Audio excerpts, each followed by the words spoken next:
All right, some basic grooming tools. You can use a regular hairbrush, which is really what these are, just a human hairbrush. But we use this for the mane and tail. You can see there's a bunch of horsehair in it. We've got two of them that are like that. This is called a curry comb. It's got kind of sharp edges on it, so be careful you don't cut your fingers or rake across it. I'll show you how these work in a little bit. This is a face brush. The bristles are really soft. They're not real hard and firm, they're soft. So this is for brushing their face.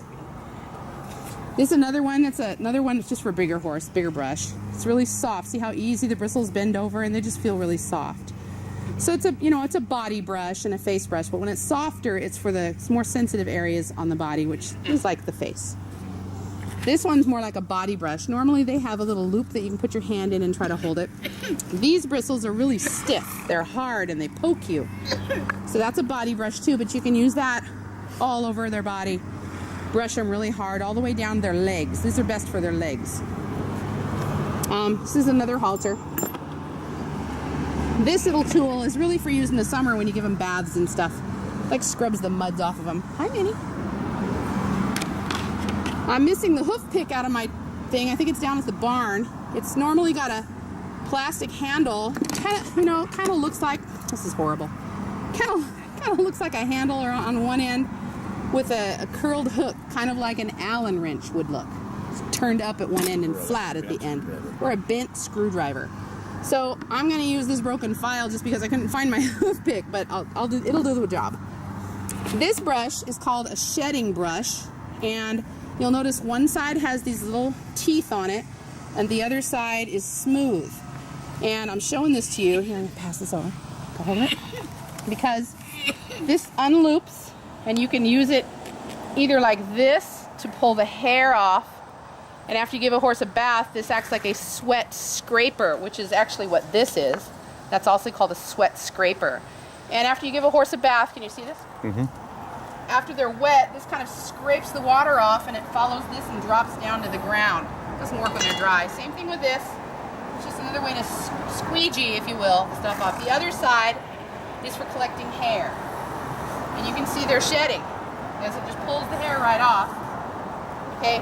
I normally keep it hooked up because it's easier to work with one hand. Just put it between the teeth. Close up.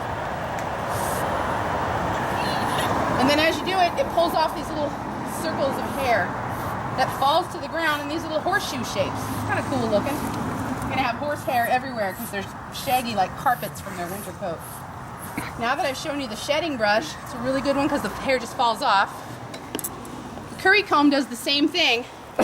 Only it's got more teeth, so it combs more at a time, and you have to push hard. I'm an adult, and I'm pushing hard. Because remember, their skin is leather. So you just push, push, push. Always brush the direction, the way the hair grows, and you'll notice a horse's hair. They're really shaggy underneath here. Horse's hair grows down back this way, down to here, and then you want to stop about here, and then switch to the other brush when you get to the legs, because they don't have as much padding on their legs as they do everywhere else. You get the stiff one for that. Grow the direction of the hair over and over and over again. At this point, this is called their flank. Their hair grows up, not down. So this is the only place that you comb up and around. Kind of like a heart shape. Up and around. It's easier to see when their hair is shorter. Comb up and around, follow the path of the hair. Just keep brushing, brushing. Be sure you get under the belly.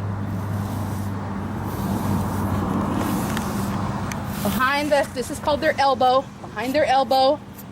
Underneath their chest. Just brush everywhere on their body to try to get as much stuff off as you can. Then switch to the other combs. So again, this is for mane and tail. You always want to stand off to one side when you're working with a horse. Don't want to stand in back. This is also a mane and tail comb. They're a little harder to work with when they're fuzzy like this, so this is just easier to handle. But they both do the same thing. Okay, comb's harder, brush is a little easier. Let me show you how to do the tail. You want to stand facing the back of the horse. Your rump is toward the horse's front. Grab the tail, whole thing, move it off to the side. He's gonna move a little bit. Let me go this side. And then you just brush it standing sideways, really close to the horse. I'll tell you why.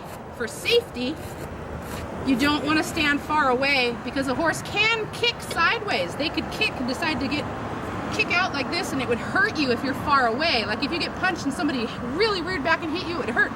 So stand really close. And then if they kick you, it's more like just being nudged. Doesn't hurt as bad. So pull the tail off to the side. Let me show you the bottom side of the tail so you can see that it's just the skin in a little V shape. See there? That's just the skin. Then the hair grows everywhere else. Okay, so you comb the bottom side, the top, so you just get all the tangles out. It's kind of fun brushing hair. Okay. Switch back to the curry comb. Get all this fuzzy hair. And they'll shed out a little bit more as the weather gets warmer. Pretty soon they'll have a really nice coat. You want to brush them every day if you can. I like being out in the rain, so it's not much fun to brush them in the rain. Might as well wait till it's dry again. Here's that part on the flank where you comb up and around. Up and around. Everything else follows this downward path. Okay? And under the belly, all the way back inside there.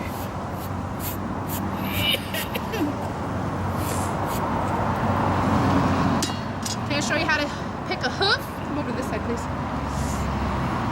I'm sorry again, this isn't a hoof pick. It should be bent like this at the end. So it has a little hook on the end with a little flat, like a flat blade of a screwdriver. Stand very close, always facing back. And you want to just run your hand down here and say, give, and she'll pick her foot up. Come closer, you're gonna see this. And that little blade digs in on the side here. There's like this V-shape thing on their hooves called a frog. It's kind of a funny word, you know, ribbit like a frog, but that's what it's called. This little V shape is soft, it's squishy, spongy kind of. Anyway, you want to get in between there, up underneath the edge of the hoof, and then there's a little notch at the top up here too, and everywhere else. And she needs her toes trimmed. This part, this white part that I'm scraping, is actually called the sole of her foot, kind of like the sole of your shoe. I like the hoof picks that have a brush on one end, and you can just kind of brush the mud and stuff off too. But anyway, that's how you clean out a hoof on the front. And then gently set it back down. Good girl. Okay, back one thing, a little more. She's gonna take a little more help because she's a little stubborn with her back feet. Hold her really tight. Okay, ready? So I'm gonna try to grab her back foot. Same thing, lift it up. She's gonna wanna maybe try to, an adult may have to help you. Lift it up, rest it on your knees so you can hold her really close. Same thing, dig it out as quickly as possible. Doesn't have to be perfect. Trace that V-shaped frog. Get all that out of there. Up in the little notches up here in the quarters. This is called the toe, the heel. This is actually the bulb of the heel. And all this is really soft. This part's hard, like a fingernail. And then set her down. Down. Good girl. Always thank the horse for helping out. Okay, you can go inside. Maybe you should get on your nebulizer, sweetie.